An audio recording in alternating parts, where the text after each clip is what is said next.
Good morning, it's James. Hey, I hope this message finds you and your loved ones peaceful, thriving, and well. So this message this morning is intended to push your buttons.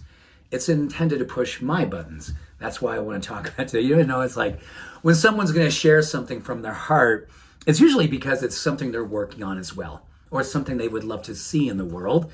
So they want to talk about it so they can bring it forward in themselves. I want to share something I learned about just over 30 years ago.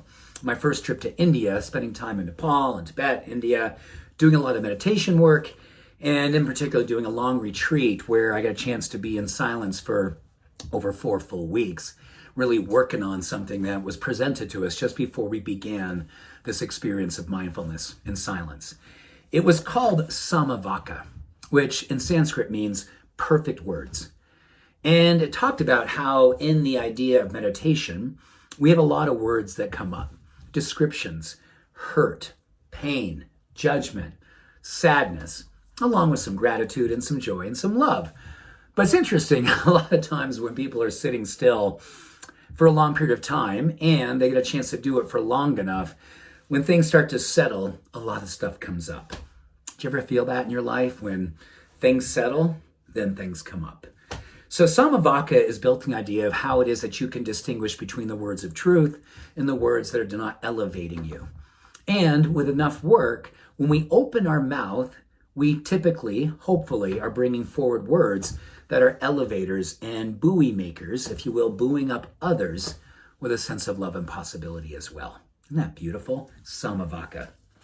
So there's 4 tenets that go along with this practice. I'm going to share them with you today because I think in the world today, if we could be practicing samma vaca more often than not, or just even, let's just be delusional. What if, like, you were, just for grins, we thought about in politics, we thought about in different circles, in different leadership worlds, everyone, when they opened their mouth, only good came out. Uplifting, loving, inclusive, elevating words. Words that made people feel possible versus diminished.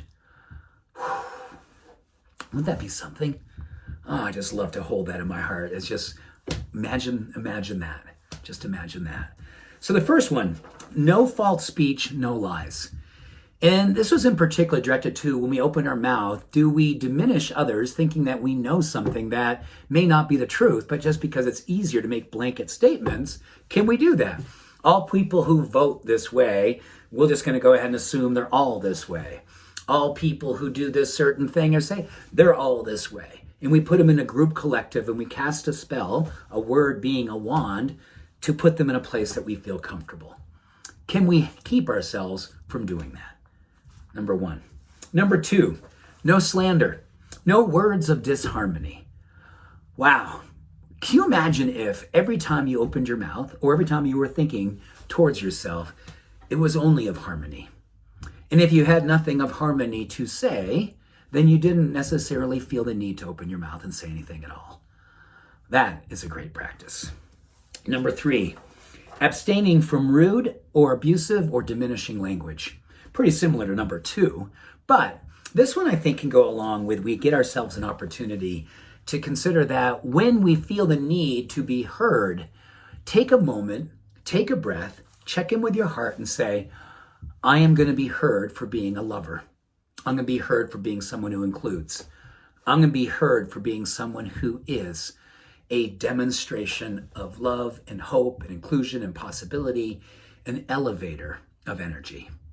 And lastly, this one my meditation teacher went on to say, this is so powerful. And he talked specifically about when we're in groups. And he said, ultimately, in a lot of groups, gossip comes up. Someone will say something about something, and all of a sudden we all feel like there's permission. Oh my gosh. Think about leadership today, right? People say something, and all of a sudden everyone just jumps on the bandwagon and feels they've got permission, they've got their avenue, they've got their channel, because so-and-so started the dialogue, and they can jump in and just feed that fire and create all kinds of disharmony.